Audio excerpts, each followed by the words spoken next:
Iran అమెరికాల మధ్య జరగబోయే శాంతి ఒప్పందం ఏమాత్రం సజావుగా జరిగేలాగా కనపడడం లేదు. ఎందుకంటే ఇప్పటికే ఆయా దేశాలు తలో విధంగా ప్రకటించడం జరిగింది.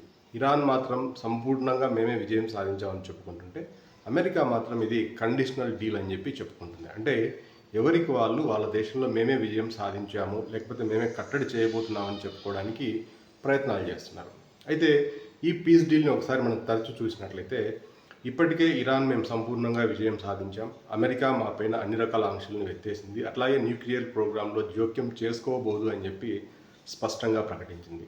అయితే దీనికి విరుద్ధంగా అమెరికా కూడా ప్రకటించింది. అమెరికా ఏం చెప్తుందంటే, ఇప్పటికీ ఆంక్షలను పూర్తిగా ఎత్తివేయలేదు, అట్లాగే న్యూక్లియర్ ప్రోగ్రామ్ని ఇంకా క్లోజ్గా మానిటర్ చేస్తాము, తదనుగుణంగా చర్యలు తీసుకుంటామని చెప్పి ప్రకటిస్తోంది.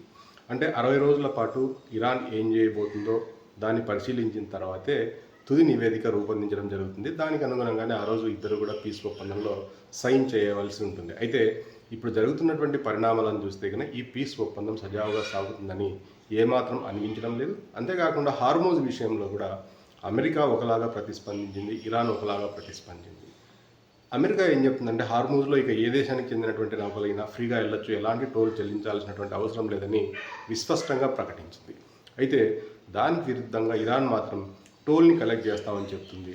అయితే ఈ టోల్ విషయంలో చిన్న తిరకాసుని ఇరాన్ పెట్టింది. ఏంటంటే, ఇక్కడ వసూలు చేసేటువంటి టోల్ని ఇక మీదట నౌకల రక్షణకి, భద్రతకి, అట్లాగే నౌకలకు సంబంధించినటువంటి ఇన్సూరెన్స్ ప్రీమియంలకి ఉపయోగిస్తామని చెప్పి చెప్తోంది. అంటే దీన్ని బట్టి చూస్తే ఈ రెండు దేశాల మధ్య ఇప్పటికీ సారూప్యత రాలేదు. ఈ రెండు దేశాల మధ్య ఇప్పటికే విధానాలపైన చాలా భేదాలు ఉన్నాయి. కాబట్టి దీన్ని బట్టి గమనించినట్లయితే రాబోయే 60 రోజుల్లో వీటి మధ్య జరగబోయేటువంటి పరిణామాలను బట్టి తుది ఒప్పందం అనేటువంటి జరుగుతుంది. కాబట్టి ఇది అంత ఈజీ కాదు. ఎప్పుడైనా ట్రంప్ లాంటి నాయకుడు ఎప్పుడైనా కూడా ఈ శాంతి ఒప్పందం నుంచి వెనక్కి వెళ్ళేటువంటి అవకాశాలు కూడా స్పష్టంగానే కనిపిస్తున్నాయి.